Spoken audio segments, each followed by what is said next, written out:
Time with Michael Higgins and Shaylan Skulski.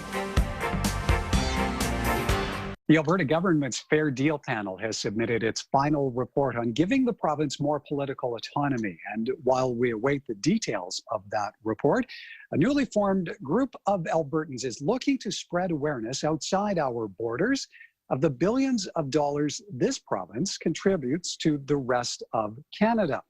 And to find out why, we are joined now by Dr. Bill Bewick. He is Executive Director of Fairness Alberta. Bill, good to see you. Hello, Michael. Good to see you. Happy to be here. All right. Now, as an organization, Fairness Alberta, who are you and what's bringing you together? We are a group of grassroots Albertans who are just sort of a little frustrated with the level of debate on some of these critical topics for our province and for our country. And so both within Alberta and outside of it, there just doesn't seem to be a kind of the level of understanding that we think is required before there's support and momentum and the possibility of coming up with some concrete solutions for some of these very difficult and long-standing issues. So what is then the message that you are extending to the rest of Canada? Well, we really want to give all of Canada a chance to look at what we're offering and raise some awareness on some critical issues. We're starting off by just making ever of how much Albertans contribute to the rest of Canada, just to kind of generate the sort of goodwill and get people thinking about the fact that when Alberta is doing well, it generates a lot of resources for the rest of the country, both financial and otherwise, and to have them then see how important it is to Canada to have an Alberta that is, firing on all cylinders and prosperous and productive, and that there are benefits to the rest of the country when that's the case. That's a message, obviously, that resonates with many Albertans. But how do you connect with anyone, say, east of Saskatchewan? Well, our first billboard is in Ottawa, and we've launched an online advertising campaign in Ottawa and Toronto, as well as in Alberta. And so we are what I think the only group I know of that's actively going out to other parts of the country to start raising awareness and generating goodwill towards some of these critical issues that Alberta is facing. And part of the message is just showing how much Alberta has and could contribute in the future. But the timing is, I think, especially important because the economic crisis that the whole country is going to be facing as we come out of the COVID situation, it's really time for every province in the country to think about the ways that it can get better policies from Ottawa that will enable it to achieve its potential and help our whole national economy. Are you worried at all about this message getting lost, given that we are still in the midst of the pandemic? We did delay our launch for a few months because we were going in late March, and that was really when nobody had any capacity to think about anything else. But we felt like as the first sort of wave passed and people sort of figured out what was happening on the health side, that more and more people were starting to look around the corner and say, how are we ever going to get out of this? How are we ever going to get our economy going again? How are we ever going to start paying off these massive debts that we're taking on?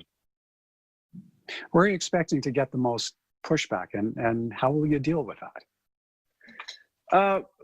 We've had some pushback here in Alberta and across the country along the lines of, well, Albertans have paid more because they make more money. It's totally, everybody has the same taxation system. It's fair. There's nothing to complain about. And so what we're trying to do is just make people understand the scale of the transfer and to see, oh, sure, our incomes determine how much of the tax load we pay, but the federal government's decisions on how to spend that money and where to spend that money and some of the programs that have built up over the years, each of which perhaps seemed like a good idea at the time, but when you put them all together, understanding how it can be that Alberta, even in 2017 and 18, when we were struggling with commodity prices, 5% of our GDP was going to the rest of the country to spend in other parts of the country. $17 billion which is, double our provincial debt was. It's just a staggering sum that we want to unpack and just give people a kind of a mid-level understanding of some of the reasons why it is so large, and how we could make some changes that do seem fair and would still have Albertans contributing a considerable amount to the rest of the country, but in a way that's maybe scaled down, and a way that's a little more sustainable in the long run, and in a way that enables more of that money to stay in Alberta, to be reinvested here in our economy and in our infrastructure, so that what was once the major economic engine of Canada can do that again and spin off those benefits for everyone else. How much is your message competing against those who are pushing a political agenda for separation in Alberta? I believe we offer something quite different. We are really interested in raising awareness and giving some education to those who have any interest in taking a few minutes to learn more about these topics.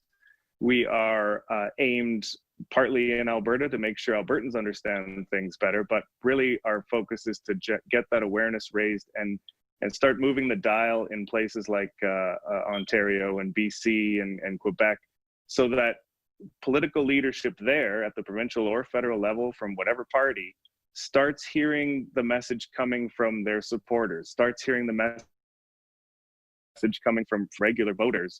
And it's then that we really believe that the political will can start to be created to say to the federal government the next time they're considering a policy.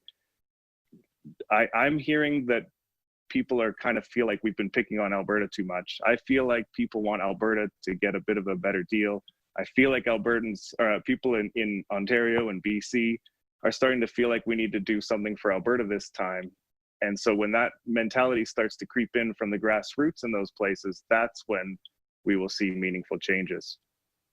Okay, so you're obviously taking aim at federal policies, but how do you keep it nonpartisan? We have our board of directors is 12 people with different political opinions. Our membership is 30 people, 32 people with different political opinions. If I start getting partisan, I think I'd probably lose my job as executive director. I mean, these issues are long-standing. They've been in place regardless of party, and they're much bigger than a partisan issue. And if we really want to be taken at face value across the country by people that are willing to learn more about these topics, if it looks like we're just coming from some partisan issue or carrying some political party's water, then that's not going to be effective. So that's not what we want to do, and we really can't afford to. Well, at some point, though, do you align with the Alberta government, especially given the efforts of the Fair Deal panel? We hope that the Fair Deal panel comes up with some good solutions that will help Alberta in the long run. We hope they can come up with some things that they can convince the federal government of.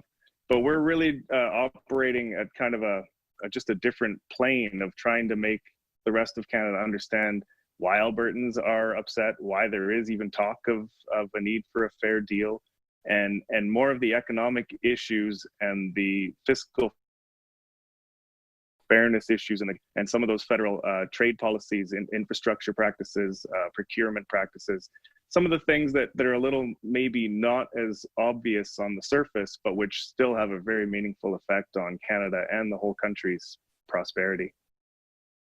How broad a scope are the reforms you're looking for? Are you targeting specific federal policy reforms, or is it kind of carte blanche? We're starting with just trying to develop the clearest possible understanding of how some of these federal transfer programs, trying to understand equalization at a basic level and how some of the things there could be reformed, understanding how some of the other transfers to provinces that are involved with provincial jurisdiction, how it's problematic to have the federal government so heavily involved in it, and that there's a pure, simple, constitutionally agreeable way in which they could step back and let the provinces handle more of the jurisdiction for which they're responsible. And so those are the initial focus. And then we do have an issues and research committee that's going to be starting to dig into and taking feedback from from people on some of these other issues like trade policies and procurement practices.